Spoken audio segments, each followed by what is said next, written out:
Olá a todas e todos. Eu sou a Débora, eu sou trabalhadora de um CAPS-IJ de São Paulo e também sou militante do Fórum Paulista da Luta Antimanicomial. Queria fazer um breve relato sobre uma experiência logo que eu entrei no CAPS, que foi em 2016, que tinha ocorrido diversas mortes de meninos e meninas em situação de rua.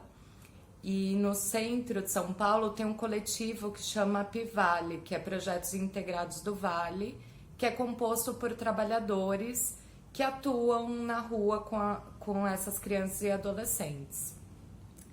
E esse coletivo, pensando como trabalharia a questão do luto, que os meninos intensificaram o uso de substância, não conseguiam falar sobre essas perdas, se colocaram mais em situação de risco, né, do que já estão.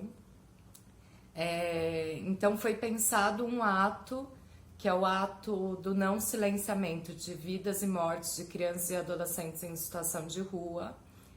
E nesse ato foi construído junto com os adolescentes, então foi um espaço que deu para falar sobre essas perdas e que também eles conseguiram falar sobre políticas públicas que eles querem, que eles esperam, que eles precisam.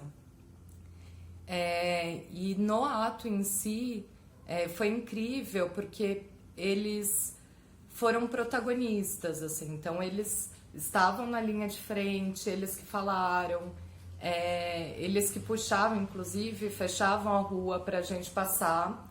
E aí teve participação da defensoria, de diversos serviços,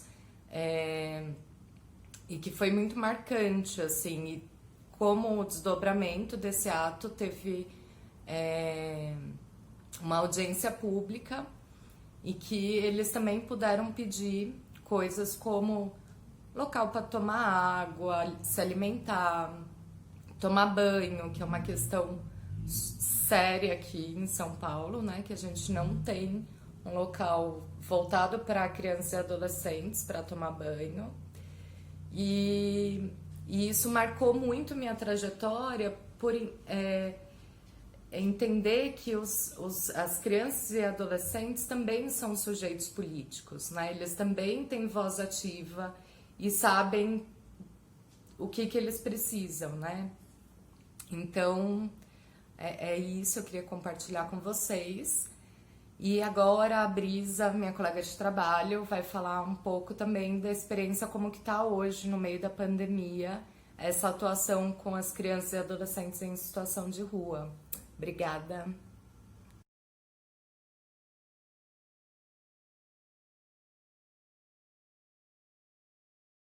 Que crianças e adolescentes. Que crianças e adolescentes. Nas ruas de São Paulo. Nas ruas de São Paulo. Continuam resistindo. Continuam resistindo. Estamos aqui para lutar.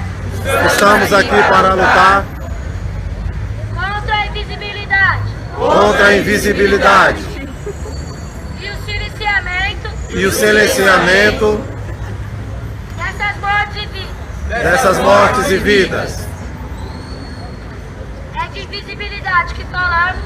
É de visibilidade que falamos. Quando o Estado Quando o Estado e e a sociedade continua legitimando com com seu silêncio e pouco caso há condições humilhantes,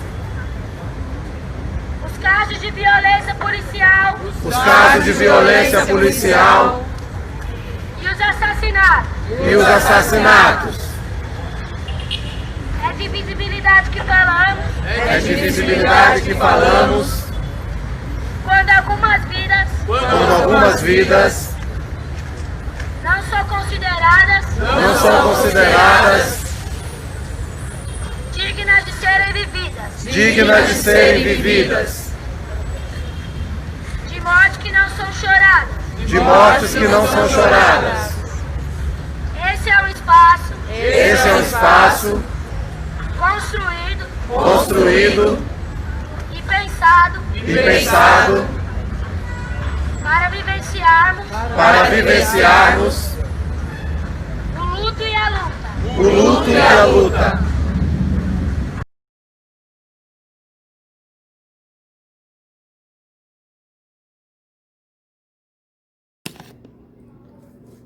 Olá, meu nome é Brisa, eu sou redutora de danos. Sim, piadinha pronta, né? Brisa, redutora de danos.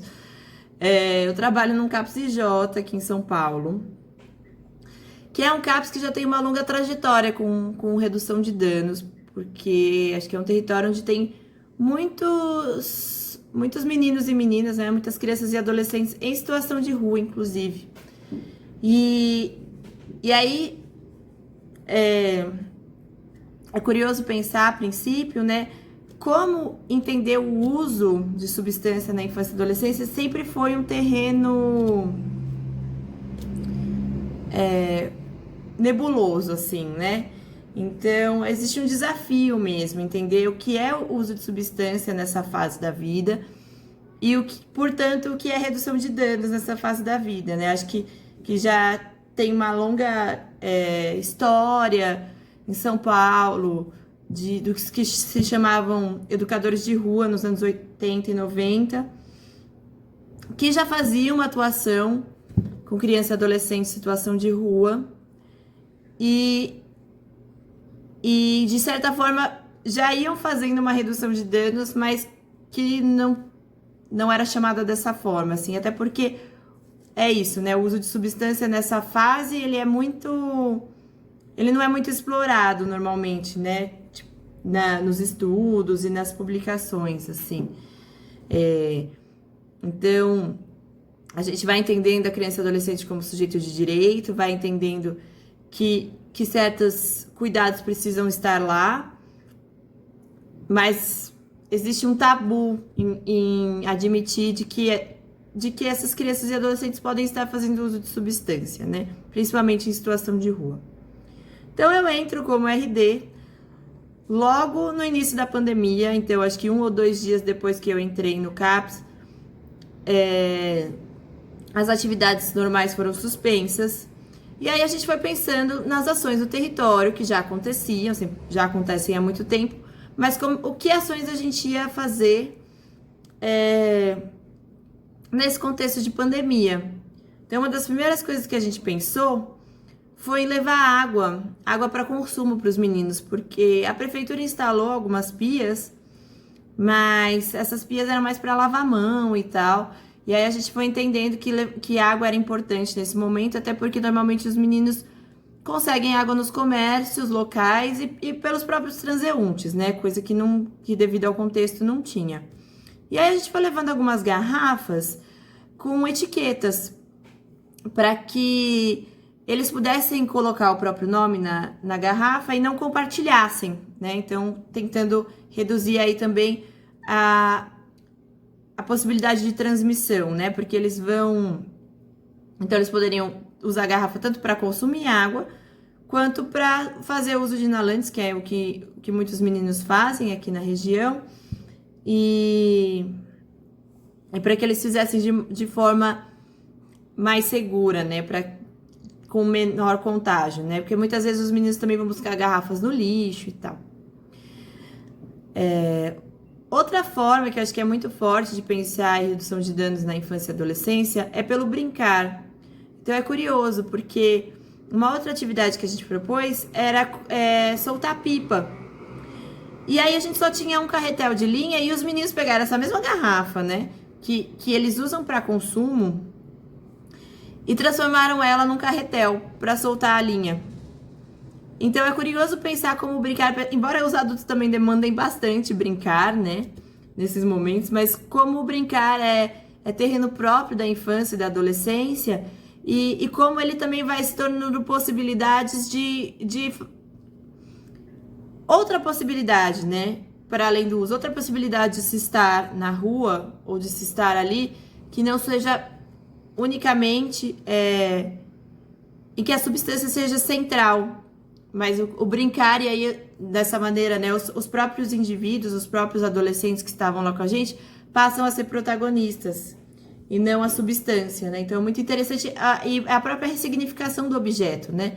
O objeto que você bebe água é o objeto que você usa para inalar e é o objeto que você usa para brincar também.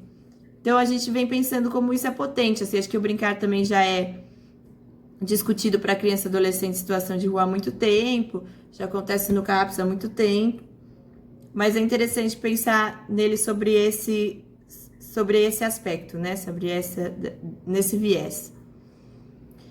E acho que é isso. Obrigada pela escuta.